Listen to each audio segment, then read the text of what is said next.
দেশনেত্রী বেগম খালেদা জিয়া বাংলাদেশ জাতীয়তাবাদী দলের চেয়ারপারসন এবং বাংলাদেশের সাবেক 3বারের প্রধানমন্ত্রী গত 8 তারিখ থেকে দি লন্ডন ক্লিনিকে ওনার চিকিৎসার জন্য ভর্তি হয়েছেন এবং উনি এখানে প্রফেসর ডক্টর প্যাট্রিক কেনেডির অধীন চিকিৎসাধীন থাকা অবস্থায় ওনাকে এখানকার নেফ্রোলজির কনসালটেন্ট, হেপাটোলজি, গ্যাস্ট্রেন্টোলজি এবং লিভার ট্রান্সপ্ল্যান্ট ইন্টেন্সিভিস্ট সহ বিভিন্ন বিষয়ের চিকিৎসকরা ওনাকে প্রতিদিনই ওনার স্বাস্থ্য পরীক্ষা করছেন এবং সেই অনুযায়ী পরীক্ষার রিপোর্টের উপর ভিত্তি করে কিছু কিছু বায়োকেমিক্যাল টেস্টও করানো হয়। তার উপর ভিত্তি করে পরবর্তীতে ওনারা কিছু চিকিৎসার মধ্যেও বাংলাদেশের চিকিৎসা যা চলতেছিল তার সাথে সাথে পরিবর্তনও কিছু এনেছেন এবং ফিজিওথেরাপিস্টরাও অত্যন্ত দক্ষতার সঙ্গে তাদের কাজ করছেন, যার জন্য আর সবচেয়ে বড় কথা মনে রাখতে হবে, এতদিন উনি বাংলাদেশে যখন ছিলেন বাংলাদেশের 18 কোটি মানুষ ওনার সাথে ছিল, যেমন তেমনই ওনার সবচেয়ে নিকট আত্মীয় বলতে যা বোঝায়, অর্থাৎ ওনার যে বড় ছেলে অর্থাৎ ভারপ্রাপ্ত চেয়ারম্যান জনাব তারেক রহমান সাহেব ছিলেন না, ওনার স্ত্রী সহধর্মিণী ডক্টর জুবাইদা রহমান, ওনার নাতনিরা জাইমা এবং জাহফিয়া এবং জাহিয়া রহমান ওনারাও ছিলেন না, শামেলা রহমান উনি ছিলেন, তারপর এসছেন। কাজে ওনার যে নিকট আত্মীয়রা বলতে যা বোঝায় এই মুহূর্তে ওনাদেরকে পাওয়ার কারণে মানসিকভাবে উনি স্বাভাবিকভাবেই এই মানুষের নিকটজন যখন অসুস্থ অবস্থায় কাছে যায় সুস্থ কিছুটা মানসিকভাবে প্রফুল্ল থাকেন, সেটা উনি আছেন এবং ওনার শারীরিক যে সমস্ত অসুবিধার জন্য বিশেষ করে chronic liver disease, chronic kidney disease বা এবং হার্টের অ্যাসেসমেন্টগুলো এখনও কমপ্লিট হয় নাই, এটা শেষ হতে হতে প্রায় আগামী শুক্রবারের মতো সময় লেগে যেতে পারে। কাজে সব কিছু মিলিয়ে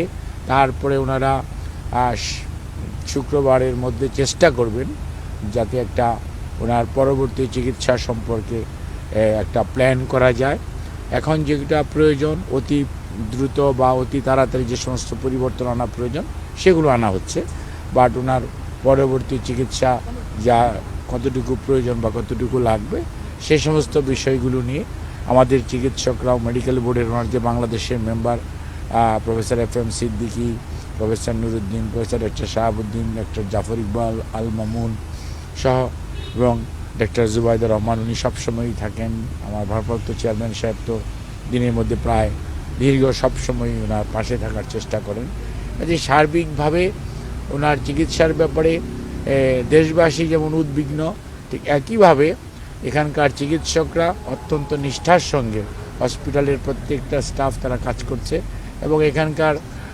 যারা বাঙালি কমিউনিটি আছে, বিশেষ করে বিএনপি ইউকের সভাপতি মালেক ভাই এবং আমাদের কয়সর ভাই সহ বিএনপি এবং অন্যান্য অঙ্গ সহযোগী সংগঠন সমূহের নেতৃবৃন্দ টাইম টু টাইম ওনারাও খোঁজ রাখেন। ওনাদেরও যদিও এটা বিদেশ লন্ডন, এখানে বাংলাদেশের মতো অনেক কিছুই করা সম্ভব নয়, সেটা মনে রাখতে হবে। তারপরেও সীমাবদ্ধতার মাঝেও আপনারাও যেমন অনেক সীমাবদ্ধতার মাঝে এখানে উপস্থিত থেকে শীতের মধ্যে কষ্ট করছেন দেশবাসীকে কিছুটা আপডেটেড নিউজ দেওয়ার জন্য, ঠিক একইভাবে ওনারাও ওনাদের যে মনের আকুতি সেটাই করার চেষ্টা করছেন। সর্বোপরি যে কথাটি আমরা বলতে চাই সেটা হচ্ছে ম্যাডাম নিজে এবং ম্যাডামের পরিবার জনাব তারেক রহমান সাহেব সহ বাংলাদেশ জাতীয়তাবাদী দলের কেন্দ্রীয় নেতৃত্ব দেশবাসীর কাছে আপনাদের কাছে যেমন কৃতজ্ঞ এবং আপনাদের মাধ্যমে দেশবাসীর কাছে ওনার জন্য এবং সর্বোপরি ওনার সুস্থতার জন্য দেশের বাইরেও যে সমস্ত মানুষ ওনার সুস্থতার জন্য বিভিন্নভাবে আল্লাহ রাব্বুল আলামিনের সাহায্য চেয়েছেন, দোয়া করেছেন, সেই দোয়া চেয়েছেন যাতে উনি দ্রুত সুস্থ হয়ে উঠতে পারেন, সেজন্য আপনাদের সবাইকে অনুরোধ করেছেন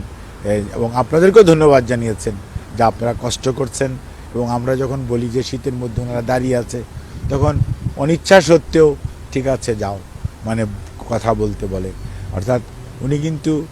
কখনোই নিজের শারীরিক অসুস্থতা মানুষকে প্রকাশ করেন নাই। আপনারা খেয়াল করে দেখবেন ওনার উপর অনেক অত্যাচার নির্যাতন হয়েছে, কিন্তু উনি সবসময় মানুষের কথা বলেছেন, নিজের কথা কখনো বলেন নাই। তারপর আপনারা কষ্ট করতেছেন শুনলে তখন হয়তো বলে ঠিক আছে যাও, তবে মনে রাখবেন ওনার জন্য সবাইকে কাছে উনি দোয়া চেয়েছেন।